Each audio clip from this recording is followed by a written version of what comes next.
Hey guys, welcome to another episode of Hako Reads the 48 Laws of Power by Robert Greene. Now, I am working on getting an Amazon storefront, and you guys will be able to purchase the book through the Amazon storefront if you want to.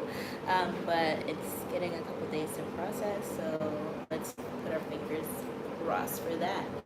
But yeah, so go ahead and grab your book if you are reading along.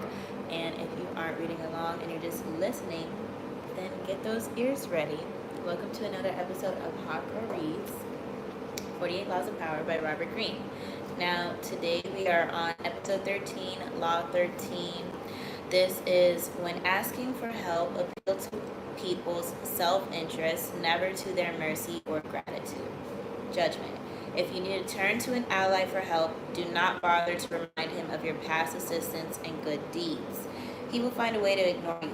Instead, uncover something in your request or in your alliance with him that will benefit him and emphasize it out of all proportion. He will respond enthusiastically when he sees something to be gained for himself. Transgression of the law. In the early 14th century, a young man named Castruccio Castracani rose from the rank of common soldier to become lord of the great city of Lucca, Italy. One of the most powerful families in the city of the Poggios had been instrumental in his climb, which succeeded through treachery and bloodshed. But after he came to power, they came to feel he had forgotten them. His ambition outweighed any gratitude he felt. In 1325, while Castruccio was away fighting Lucca's main rival, Florence, the Poggios conspired with other noble families in the city to rid themselves of this troublesome and ambitious prince. Mounting an insurrection, the plotters attacked and murdered the governor, whom Castruccio had left behind to rule the city. Riots broke out, and the Castruccio supporters and the Poggio supporters were poised to do the battle. At the height of the tension, however, Stefano de Poggio, the oldest member of the family, intervened and made both sides lay down their arms. A peaceful man, Stefano had not taken part in the conspiracy. He had told his family it would end in useless bloodbath. Now he insisted he should intercede on the family's behalf and persuade Castruccio to listen to their complaints and satisfy their demands. Stefano was the oldest and wisest member of the clan, and his family agreed to put their trust in diplomacy rather than in their weapons. Hey Raju, how are you? When news of the rebellion reached Castruccio, he hurried back to Lucca. By the time he arrived, however, the fighting had ceased. Through Stefano's agency, he was surprised by the city's calm and peace. Stefano de Poggio had imagined that Castruccio would be grateful for him for his part in quelling the rebellion, so he made the prince a visit. He explained how he had brought peace, then begged for Castruccio's mercy. He said that the rebels in his family were young and impetuous, hungry for power and yet inexperienced. He recalled his family's past generosity to Castruccio. For all these reasons, he said, the great prince should pardon the Poggios and listen to their complaints. This, he said, was the only just thing to do, since the family had willingly laid down their arms and had always supported him. Fine, and you? I'm doing pretty well. Isn't it an amazing day to be alive? Castruccio listened patiently. He seemed not the slightest bit angry or resentful. Instead, he told Stefano to rest assured that justice would prevail, and he asked him to bring his entire family to the palace to talk over their grievances and come to an agreement. As they took leave of one another, Castruccio said that he thanked God for the chance he had been given to show his clemency and kindness. That evening, the entire Poggio family came to the palace. Castruccio immediately had them imprisoned, and a few days later, all were executed, including Stefano. Oh my God. Who was expecting that? I did not think they were going to die at the end of that. Okay. Let's see what they say about the interpretation of the law. What did you think about that? Stefano de Poggio is the embodiment of all of those who believe that the justice and nobility of their cause will prevail. Certainly appeals to justice and gratitude and have occasionally succeeded in the past, but more often than not, they have had the dire consequences, especially in dealings with the Castrucios of the world. Stefano knew that the prince had risen to power through treachery and ruthlessness. This was a man, after all, who had put a close and devoted friend to death. Oh my God. When Castruccio was told that it had been terrible wrong to kill such an old friend, he replied that he had executed not an old friend but a new enemy. Oh my God. Wow. A man like Castruccio knows only force and self-interest, and when the rebellion began to end it and place one itself in its mercy was the most dangerous and possible move. Even once Stefano de Poggio had made the fatal mistake, however, he still had options. He could have offered money to Castruccio, could have made promises for the future, could have pointed out what the Poggios could still contribute to Castruccio's power, their influence in most influential families in Rome, for example, and the great marriage that they could have brokered. You like me? Oh my gosh, thanks, Raju. You're so sweet. And thanks for the rose. Hi, Sean. Welcome to the live. Where was I? Instead, Stefano brought up the past and debts that could no longer, that carried no obligation. Not only is a man not obliged to be grateful, gratitude is often terrible burden that he gladly discards. And in this case, Castruccio rids himself of his obligations to the Poggios by eliminating the Poggios. What did you guys think? Wow, that is crazy. That is crazy. I'm here to read 48 Laws of Power. That is crazy. Okay, so what did you guys think of that story? Now, let's go ahead and get into these little red stories on the side. You know, they're these little blurbs on the side, okay? So the first one is The Peasant and the Apple Tree. A peasant had in his garden an apple tree, which bore no fruit and only served as a perch for sparrows and grasshoppers. He resolved to cut it down, and taking his axe in hand, made a bold stroke at its roots. The grasshopper and sparrows entreated him not to cut down the tree that sheltered them, but to spare it, and they would sing to him and lighten his labors. He paid no attention to their requests, but gave the tree a second and third blow with his axe. When he reached the hollow of the tree, he found a hive full of honey. Having tasted the honeycomb, and threw down his axe, and looking on his tree as sacred, took great care of it. Self-interest alone moves some men. Fables, Aesop, 6th century. Most men are so thoroughly subjective that nothing really interests them but themselves. They always think of their own case as soon as ever any remark is made, and their whole attention is engrossed and absorbed by the merest chance reference to anything which affects them personally, be it never so remote. Arthur Schopenhauer, 1788 to 1860. Okay, guys, so what did you guys think of that so far? Let me know down below. Now, let's go ahead and get into the observance of the law, okay? What does this all mean? Are you ready?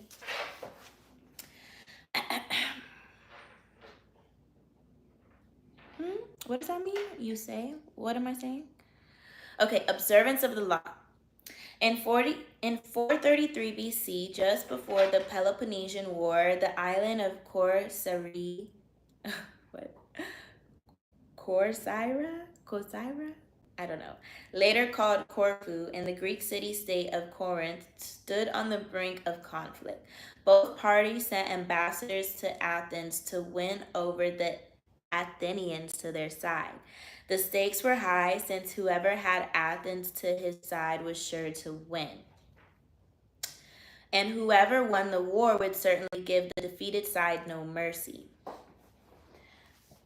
Kosira spoke, and the ambassador began admitting that the island had never helped Athens before, and in fact had allied itself with Athens' enemies. There were no ties of friendship or gratitude between Corcyra and Athens. Yet the ambassadors admitted he had come to Athens now out of fear and concern.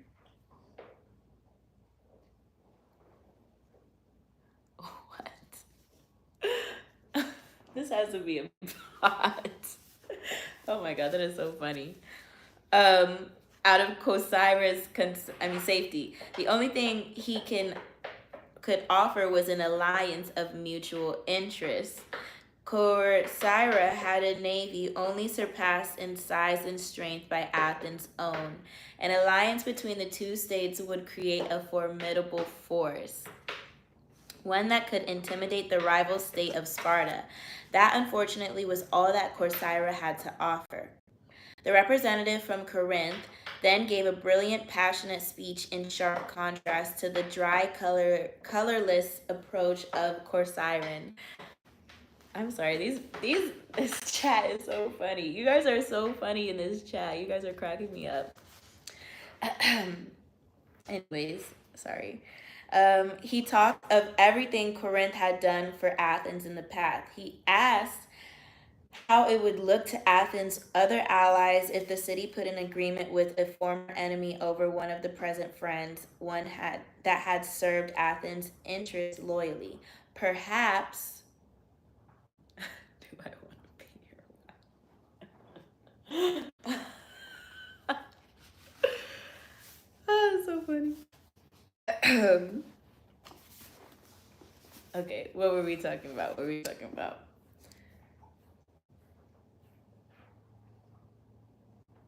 He asked how it would look to Athens' other allies if the city put in agreement with the former enemy over one of a present friend, one that had served Athens' interests loyally. Perhaps those allies would break their agreements with Athens if they saw that their loyalty was not valued. He referred to the Hellenic law and the need to repay Corinth for all of its good deeds. He finally went on the list to list many services Corinth had performed for Athens and the importance of showing gratitude to one's friends. After the speech, the Athenians debated the issue in an assembly. On the second round, they voted overwhelmingly to ally with Corcyra and drop Corinth. Dun dun dun. Okay, guys, so what did you think of that one? What did you think of Athens making the decision to side with Corcyra instead of Corinth? Okay, now let's go ahead and get into the interpretation of the law. Are you ready? Are you ready? Okay.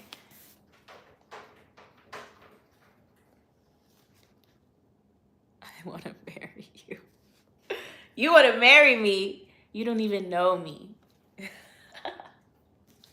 What do you know about me? You can't marry me. You don't know anything about me, okay? All right, so let's get into the interpretation. History has remembered the Athenians nobly, but they were preeminent realists of classical Greece. With them, all the rhetoric, all the emotional appeals in the world could not match a good pragmatic argument, especially when that added to their power. What the Corinthian ambassador did not realize was that his references to Corinth's past generosity to Athens only irritated the Athenians, subtly asking them to feel guilty and putting them under obligation. The Athenians couldn't care less about the past favors and friendly feelings. At the same time, they knew that their other allies thought them ungrateful for abandoning Corinth. These city-states would still be unlikely to break their ties to Athens, the preeminent power in Greece. Athens ruled its empire by force and would simply compel any rebellious ally to return to the fold.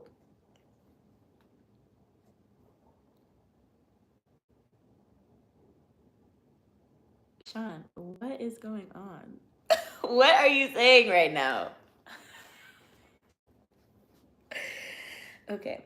When people choose between talk about the past and talk about the future, a pragmatic person will always opt for the future and forget the past. As the core sirens realize, it is always best to speak pragmatically to a pragmatic person.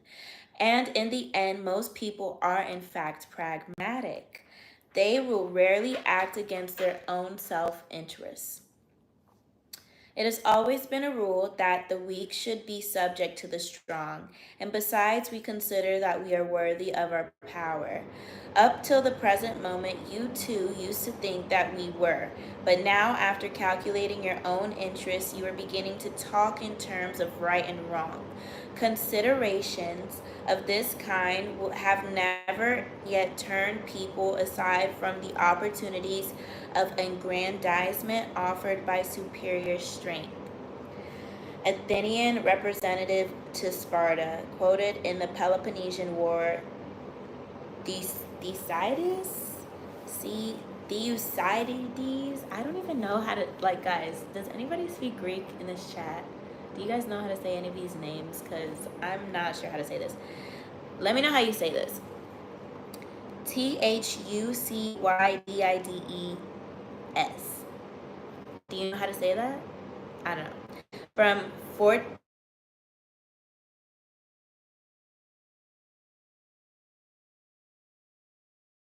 I'm back. Okay. So, keys to power. Are you ready? We're almost done, guys. We're almost done. In your quest for power, you will constantly find yourself in the position of asking for help from those more powerful than you. There is an art to asking for help and an art that depends on your ability to understand the person you are dealing with and not to confuse your needs with theirs. Most people never succeed at this because they are completely trapped in their own wants and needs and desires. They start from the assumption that the people that they are appealing to have a selfless interest in helping them. They talk as if their needs matter to these people, who probably couldn't care less. Sometimes they refer to larger issues, a great cause, or grand emotions such as love and gratitude. They go for the big picture when simple.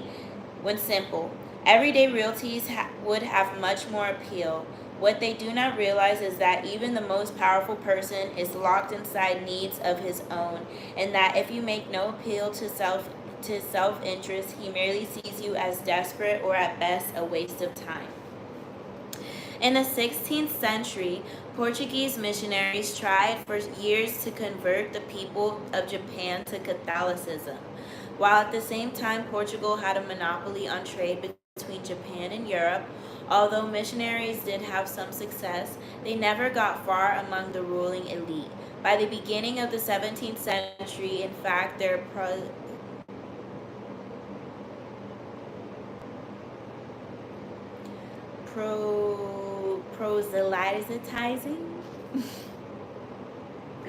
proselytizing had what?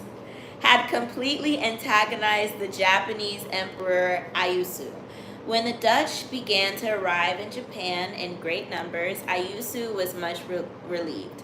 He needed Europeans for their know-how in guns and navigation, and here at last were Europeans who cared nothing for spreading religion.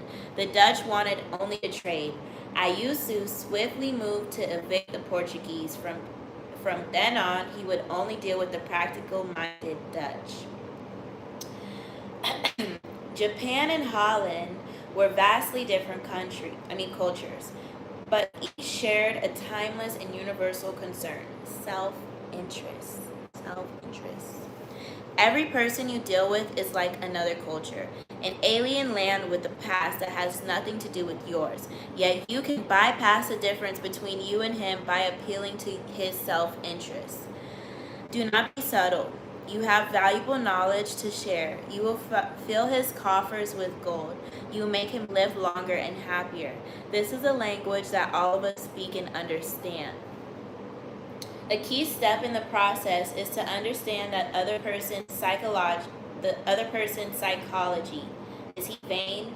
Is he concerned about his reputation or his social standing? Does he have enemies that you could help him vanquish? Is he simply motivated by money and power? Mm, mm, mm. When the Mongols invaded China in the 12th century, they threatened to obliterate a culture that had thrived for over 2,000 years. Their leader, Genghis Khan, saw nothing in China but a country that lacked pasturing for his horses, and he decided to destroy the place, leveling all its cities, for it would be better to exterminate the Chinese and let the grass grow. It was not a soldier, a general, or a king who saved the Chinese from devastation, but a man named Shusai, a foreigner himself. Shusai had come to appreciate the superiority of the Chinese culture. He managed to make himself a trusted advisor to Genghis Khan and persuaded him that he would reap riches out of a place if, instead of destroying it, he simply taxed everyone who lived there. Khan saw it wisdom in this and did as Shusu advised.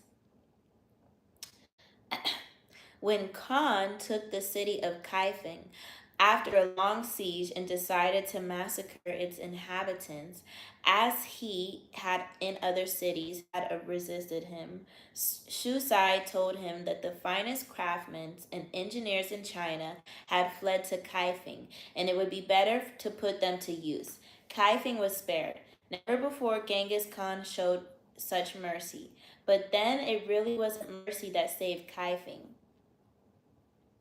Shusang knew Khan well. He was a barbaric peasant who cared nothing for culture or indeed for anything other than warfare and practical results. Shusai chose to appeal to the only emotion that would work on such a man: greed. Self interest is the lever that will move people. Once you make them see how you can, in some way, meet their needs or advance their cause, their resistance to your request for help will magically fall away. At each step on their way to acquiring power, you must train yourself to think your way inside the other person's mind and see their needs and interests to get rid of the screen of your own feelings that obscure the truth. Master this art, and there will be no limits to what you can accomplish. Imagine this. So, this is the image, okay? A cord that binds. The cord of mercy and gratitude is threadbare and will break at the first shock. Do not throw such a lifeline.